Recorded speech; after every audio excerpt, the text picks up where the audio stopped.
హరే కృష్ణ. మన భగవంతుడి ఆశీర్వాదంతో ఈ కార్యక్రమాన్ని మొదలు పెడదాము. జగన్నాథ్ బలదేవ్ సుభద్రామయ్య की जय, निताई चैतन्य की जय, परशुराम भगवान की जय, वामन देव की जय, पंचतत्व की जय, गिरि गोवर्धन की जय।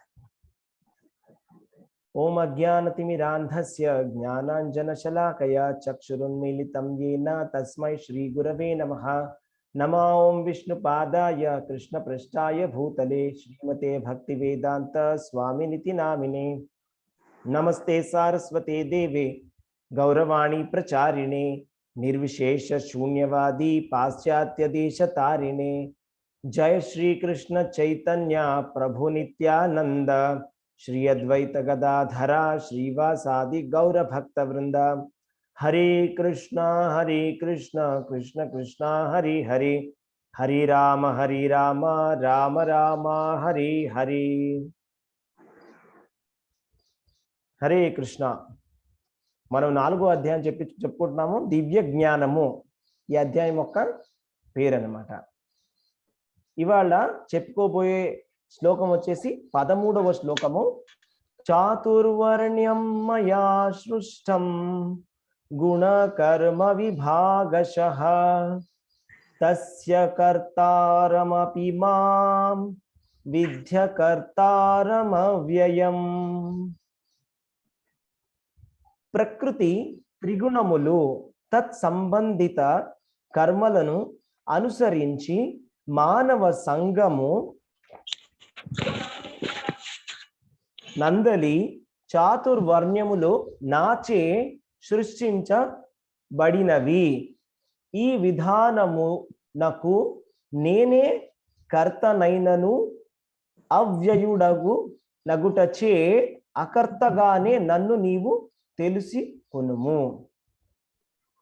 వాళ్ళ శ్లోకం మనం చెప్పుకోబోయే శ్లోకము చాలా చాలా చాలా ముఖ్యమైన శ్లోకము అండ్ చాలా రెలెవెంట్ కూడా మనకి.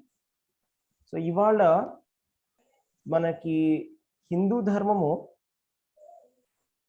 ఎన్నో ప్రశ్నలతోటి పీడించబడుతోంది. అందులో ఒక అతి ముఖ్యమైనటువంటి సమస్య ఏంటి అంటే ఈ వర్ణాశ్రమ పద్ధతి గురించి చాలా మందికి చాలా రకాల ప్రశ్నలు ఉన్నాయన్నమాట. సో ఇవాళ శ్లోకం కనుక మనం సరిగ్గా అర్థం చేసుకుంటే కనుక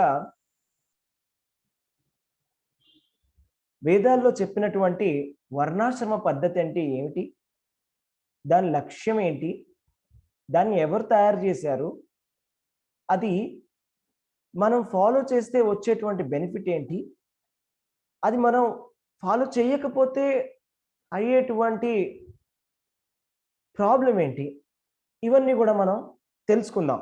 ఇవాళ చాలా క్లియర్గా స్పష్టంగా మనం తెలుసుకోవడానికి ప్రయత్నం చేద్దాం.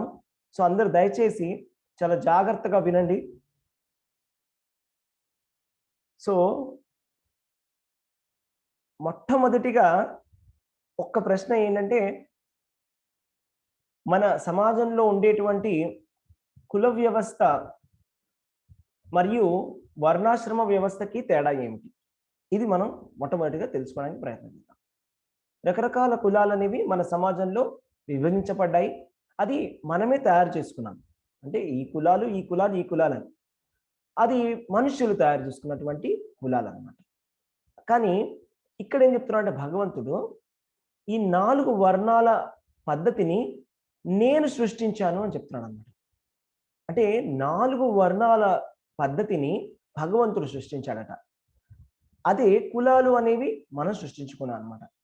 అయితే ఈ 4 వర్ణాల పద్ధతిలో వచ్చేటువంటి 4 వర్ణాలు ఏంటవి అంటే వేదాలలో చెప్పబడినవి బ్రాహ్మణ, క్షత్రియ, వైశ్య, శూద్ర. ఈ 4 వర్ణాలు ఉన్నాయి. ఏంటవి? చాతుర్వర్ణ్యం మయా సృష్టం గుణ కర్మ విభాగశః తస్య కర్తారం అపి మాం విద్య కర్తారం అవ్యయం. చతుర్వర్ణ్యం మయా సృష్టం అంటే నేను వీటిని సృష్టించాను. అయితే ఏ బేసిస్ మీద సృష్టించారు అంటే గుణ కర్మ విభాగశః, గుణములు మరియు కర్మ.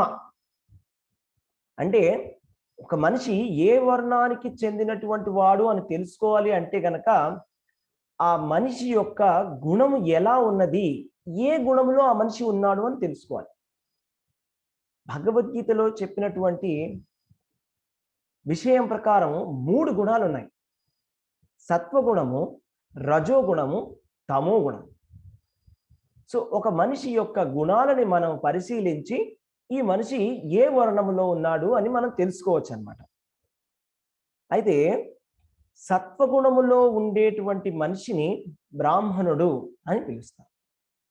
రజోగుణములో ఉండేటువంటి మనిషిని క్షత్రియుడు అని పిలుస్తారు.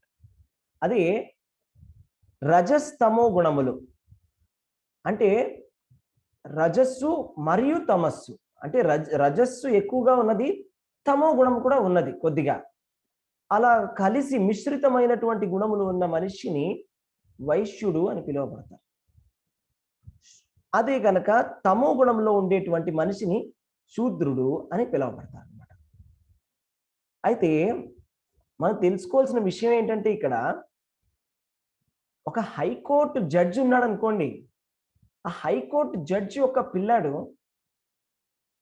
నేను కూడా హైకోర్టులో జడ్జినే అని చెప్పుకుంటే ఒప్పుకోవడం కుదరదు.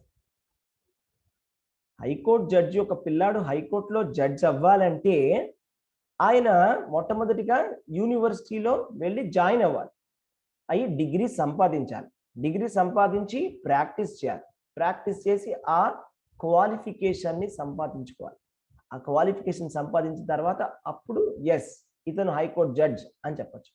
అలాగే మనం మన సమాజంలో ఒక రకమైన పద్ధతిలో వెళ్ళిపోతూ ఏం జరిగిందంటే ఇది జన్మరీత్యా ఇది వర్ణములు వచ్చేసాయి అని మనం అనుకుంటున్నాం, కానీ అలా ఒప్పుకోవడానికి వీలు లేదనమాట. ఎందుకు అలాగా అంటే ఇప్పుడు ఒక బ్రాహ్మణుని కుమారుడైనా కూడా అతను గుణరీత్యా బ్రాహ్మణుడు కానిచ్చో, ఆయన చేసేటువంటి కర్మలు బ్రహ్మ కర్మలు కానిచ్చో, అంటే బ్రాహ్మణుడు చేయవలసినటువంటి విదిత కర్మలు కాకున్నచో అప్పుడు మనం ఆయన్ని బ్రాహ్మణుడు అని ఒప్పుకోవడం కుదరదు.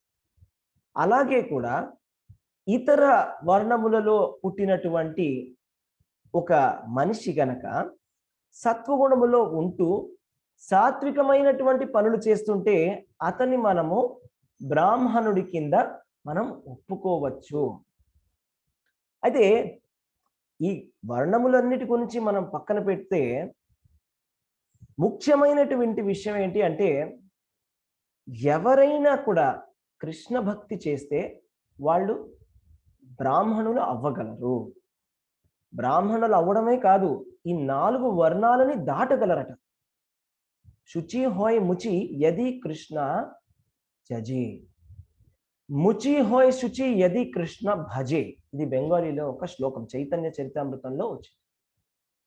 అంటే ఒక బ్రాహ్మణుడు కనుక కృష్ణుని భజనని విడిచిపెట్టాడంటే అతడు బ్రాహ్మణత్వం నుంచి భ్రష్టుడైపోతాడట. అదే బ్రాహ్మణుడు కానటువంటి వాడు గనక కృష్ణుని భజన కనుక చేసినట్టయితే అతడు బ్రాహ్మణుడు అవుతాడట. అయితే మనం తెలుసుకోవాల్సిన విషయం ఏంటంటే మనము భక్తులం అవ్వాలి, అది ముఖ్యమైనటువంటి క్వాలిఫికేషన్. మనము గనక భగవంతుడి శుద్ధ భక్తులము అయ్యామంటే ఈ 4 వర్ణాలను దాటి మనము వైష్ణవులం అవుతాం అన్నమాట. వైష్ణవులు బ్రాహ్మణుని యొక్క గుణములు అన్నీ ఉన్నాయట వైష్ణవులలో. బ్రాహ్మణుని యొక్క గుణముల కన్నను ఇంకా ఎక్కువ గుణములు కూడా ఉన్నాయంట వైష్ణవునిలో.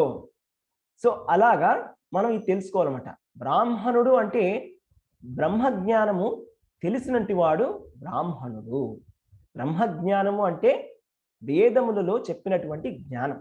వేదాలలో చెప్పినటువంటి జ్ఞానాన్ని అర్థం చేసుకొని నిరాకార బ్రహ్మముని అర్థం చేసుకున్న వాడిని బ్రాహ్మణుడు అంటారు. సో నిరాకార బ్రహ్మముని అర్థం చేసుకున్న తర్వాత మనం భగవంతుని భక్తి చేయడం ప్రారంభించినచో బ్రాహ్మణుని కన్నా పైన స్టేజ్కి వస్తారన్నమాట. ఆ స్టేజే వైష్ణవుడి యొక్క స్టేజ్ అన్నమాట, అంటే భక్తుడి యొక్క స్టేజ్.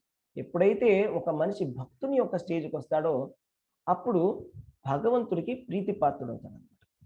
సో కాబట్టి ఇది సొసైటియల్ డివిజన్స్, అంటే సామాజికమైనటువంటి ఒక డివిజన్ కోసమని ఈ వర్ణాశ్రమ పద్ధతి చేయబడింది. అయితే చాలా మంది ఒక రకంగా ఒక జుగుప్స చోతి మనం ఈ వర్ణాశ్రమ పద్ధతిని చూసే పరిస్థితి ఇవాళ వచ్చింది. ఎందుకంటే అలా తయారైంది. అంటే మనకి ధర్మాన్ని భగవంతుడు ఇచ్చింది ఒకళ్ళని అణిచివేసి ఇంకొకళ్ళ గొప్పతనాన్ని చెప్పుకోవడానికి కాదు. అంటే ధర్మం అనేది ఇచ్చింది ఎందుకు? మన ఇంద్రియాలని తృప్తిపరచుకోవడానికి కాదు. నేను బ్రాహ్మణుని, నేను చాలా గొప్పవాడిని. ఇలాగా మనము చాలా గర్వితులం అవ్వడానికి భగవంతుడు ఈ వర్ణాశ్రమ పద్ధతిని ఇవ్వలేదు. వర్ణాశ్రమ పద్ధతిని ఇచ్చింది ఎందుకు అంటే, ఇప్పుడు ఒక సమాజం అంటే సమాజంలో ఒక మనిషి, సమాజం అనేది ఒక మనిషి యొక్క శరీరం అనుకోండి. శరీరానికి కాళ్ళు కావాలి, చేతులు కావాలి, పొట్ట కావాలి, తల కూడా కావాలి. తలతోటి ఆలోచనలు, చేతులతోటి పనులు, కాళ్ళతోటి నడవడము, నడుముతోటి పొట్టతోటి తిన్నది అరిగించుకోవడం జరుగుతుంది. సో ఇప్పుడు నాకు కాళ్ళు అక్కర్లేదు, నాకు చేతులే కావాలి అనుకుంటే అది మూర్ఖత్వం. నాకు చేతులే కావాలి, నాకు కాళ్ళే కావాలి, నాకు మొహం అక్కర్లేదు, ముఖం వద్దు, నాకు ముఖం కట్ చేసేస్తాను అంటే అది కూడా కుదరదు. అంటే ముఖము లేనటువంటి శరీరం కదలదు కదా, అలాగనమాట. సో కాబట్టి మనం ఇవన్నీ తెలుసుకోవాలన్నమాట. అయితే ఇది ఎలాగా వర్ణాశ్రమ పద్ధతిని ఎలాగ భగవంతుడు తయారు చేశాడు, ఈ 4 వర్ణాలని ఎలా తయారు చేశాడు అనేది మనం తెలుసుకుందాం. మొట్టమొదటిగా సృష్టి కన్నా ముందు కారణోదక శాయి విష్ణువు మాత్రమే ఉన్నారంట, ఇంకెవ్వరు లేరట. ఆయన ఒక్కడే ఉన్నప్పుడు, ఆయన ఒక్కడే ఉంటూ ఆయన విస్తరించుకోవాలని ఆయన డిసైడ్ చేసుకున్నాడట. అప్పుడు ఆయన ఏం చేశారట, రకరకాలుగా విస్తరణ జరిగిందట. విస్తరణ ఎలా జరిగిందంటే ఆయన నుంచి మహత్తత్వం వచ్చింది. మహత్తత్వం నుంచి ఆయన ప్రధానము అంటారనమాట. ప్రధానము నుంచి మహత్తత్వం వచ్చింది. మహత్తత్వం నుంచి అహంకార తత్వం వచ్చిందట. అహంకార తత్వంలో కూడా 3 గుణాలతో కలిసి సత్వగుణము, రజోగుణము, తమో గుణములోకి వచ్చిందట. అందులోంచి కూడా సత్వగుణంతో కలిసినటువంటి అహంకారము నుండి మనస్సు మరియు ఇంద్రియాలకి సంబంధించిన దేవతలు పుట్టారు. రజోగుణంతో కలిసినటువంటి అహంకారం నుంచి ప్రాణము మరియు 10 ఇంద్రియములు ఇంకా బుద్ధి, ఈ 3 పుట్టాయట. తర్వాత తమో గుణముతో కలిసినటువంటి అహంకారం నుండి 5 విషయములు, 5 పంచభూతాలు, వాటి యొక్క విషయాలు, తన్మాత్రలు అంటారు, అవన్నీ కూడా పుట్టాయంట. అంటే శబ్దము, స్పర్శ, రూపము, రుచి మరియు వాసన. అలాగే పంచభూతాలు, భూమి, వాయువు, ఆకాశము, జలము మరియు నీరు. భూమి, ఆకాశము, వాయువు, జలము, అలా పంచభూతాలు ఏవైతే ఉన్నాయో అవన్నీ. అలాగా ఇంకా అగ్ని. అయితే అక్కడి నుంచి ఏం జరిగిందట, అక్కడి నుంచి విరాట్ పురుషుడు పుట్టాడు. విరాట్ పురుషుడు ఎలా పుట్టాడట అంటే, మొట్టమొదటిగా ఈ బ్రహ్మాండము ఒక అండం వలె ఉన్నదట. అంటే ఒక గుడ్డులాగా ఉన్నదట.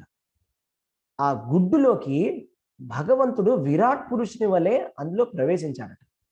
ఆ విరాట్ పురుషుని లాగా భగవంతుడు ప్రవేశించిన తర్వాత ఆయన నుండి ఎన్నో విషయాలు బయటకు వచ్చాయట. ఏమి వచ్చాయంటే అందులోంచి ఆయన నుండి బ్రాహ్మణులు, ఆయన ముఖము నుండి బ్రాహ్మణులు వచ్చారట. ఆ విరాట్ పురుషుడు అంటే విశ్వరూపం అని మనం చెప్పుకుంటాం కదా, విరాట్ పురుషుడు ముఖము నుండి బ్రాహ్మణులు, బాహువుల నుండి క్షత్రియులు, కటి భాగము నుండి, నడుము నుండి వైశ్యులు మరియు కాళ్ళ నుంచి శూద్రులు వచ్చారట. సో అలాగా ఇంకా చాలా విషయాలు ఉన్నాయి చెప్పడానికి. సో ఇప్పుడు 7 గంటలు అయిపోయింది కాబట్టి ఎవరైనా కనుక డ్రాప్ అవ్వాలంటే డ్రాప్ అవ్వచ్చు. ఓకే, నాకు ఇంకా కొన్ని విషయాలు చెప్పాలని ఉంది.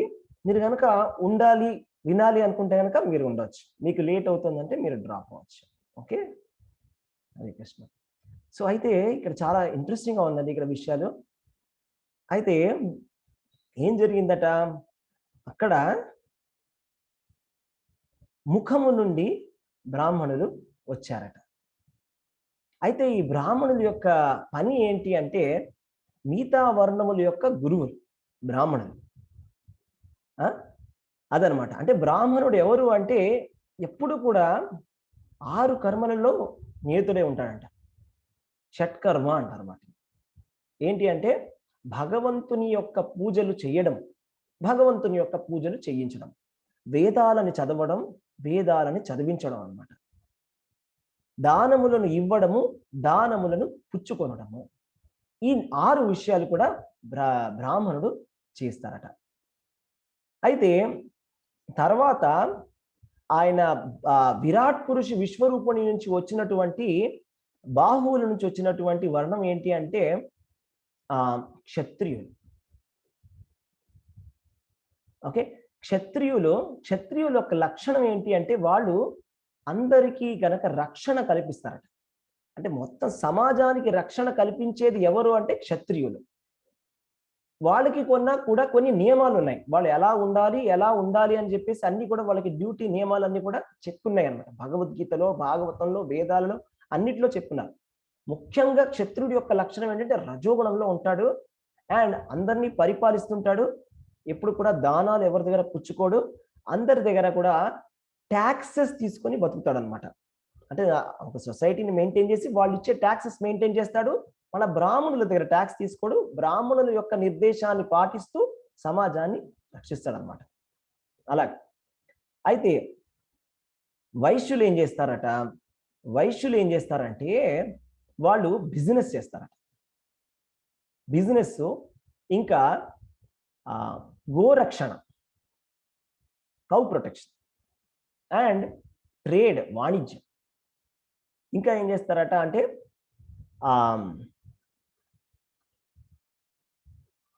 మన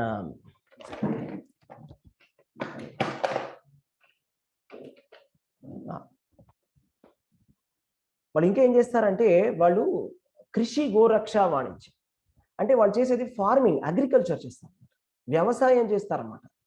అంటే అందరు రైతులు, వాళ్ళందరూ వైశ్యులు. ఎవరైతే గనక ఈ 3 వర్ణాలకి సర్వీస్ని అందజేస్తారో వాళ్ళని శూద్రులని చెప్పబడతారన్నమాట.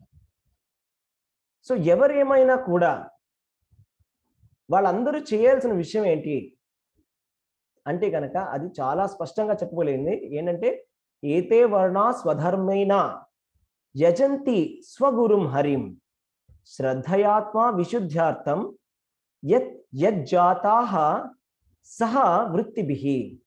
సో ఈ 4 వర్ణాల్లో పుట్టినటువంటి వాళ్ళు కూడా భగవంతుని యొక్క పూజ చేయాలి, భగవంతుణ్ణి అర్చించాలి. అంటే భగవంతుడైనటువంటి శ్రీహరిని అర్చించడం అనేది ఈ 4 వర్ణాల యొక్క ముఖ్యమైనటువంటి వాళ్ళ వృత్తి ఇదన్నమాట. అలా చేయడం వల్ల వాళ్ళందరూ కూడా మోక్షాన్ని పొందగలరు. అంటే భగవంతుడు భగవద్గీతలో ఏం చెప్తారంటే మీరు ఏ వర్ణముకి చెందిన వాళ్ళైనా మీరు అయి ఉండొచ్చు, కానీ మీరు భగవంతుడు చెప్పిన నిర్దేశం అనుసారముగా మీరు కర్మని చేయాలి. మన స్వధర్మాన్ని మనం చేసుకుంటూ భగవంతుని భక్తిని మనం చేస్తే గనక మనము భగవద్ధామానికి చేరుకోవచ్చు. అయితే ఒక అద్భుతమైన విషయాన్ని మీకు చెప్తాను. రిషభదేవుడు అనే ఒక గొప్ప మహారాజు ఉండేవాడు. ఆయన భగవంతుని యొక్క అవతారం. ఆయనకి 100 మంది పుత్రులు ఉండేవారు. ఆ 100 మంది పుత్రుల్లో కూడా అందరూ క్షత్రియులు అవ్వలేదట. ఋషభదేవుడు క్షత్రియుడు, కానీ వాళ్ళ 100 మంది పుత్రులు అందరూ క్షత్రియులు అవ్వలేదట.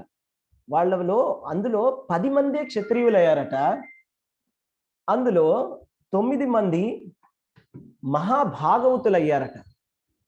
81 మంది బ్రాహ్మణులు అయ్యారట. దీన్ని బట్టి మనం తెలుసుకోవాల్సిన విషయం ఏంటంటే వర్ణాశ్రమ పద్ధతి, వర్ణాలు రావడం అనేది ఏంటి అంటే వాళ్ళ గుణముల బట్టి వాళ్ళు అయ్యారు. అంటే ఇప్పుడు ఒక తండ్రికి 4 కొడుకులు ఉన్నారనుకోండి, ఒకడు డాక్టర్ అయ్యాడు, ఒకటి ఇంజనీర్ అయ్యాడు, ఒకడేమో బిజినెస్ చేసుకుంటున్నాడు, ఒకడేమో ఎంప్లాయ్మెంట్ తీసుకున్నాడు.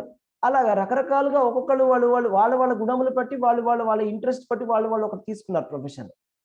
సో ఆ విధంగా మనం వర్ణాలని అర్థం చేసుకోవాలన్నమాట. ఓకే, సో కానీ మనం ఏంటంటే కనుక సపోజ్ ఇలాగా మనం దీన్ని పట్టించుకోగలిగితే కనుక మనకి ఇది కరెక్ట్ కాదనమాట. అంటే ఇఫ్ సపోజ్ ఎవరైతే కూడా కృష్ణ భక్తిలో లేరో వాళ్ళు కంపల్సరీగా ఫాలో చేయాలట వర్ణాశ్రమ పద్ధతిని. కృష్ణ భక్తిలో ఉన్న వాళ్ళకి వాళ్ళు అన్ని వర్ణాలని వాళ్ళు దాటేశారు.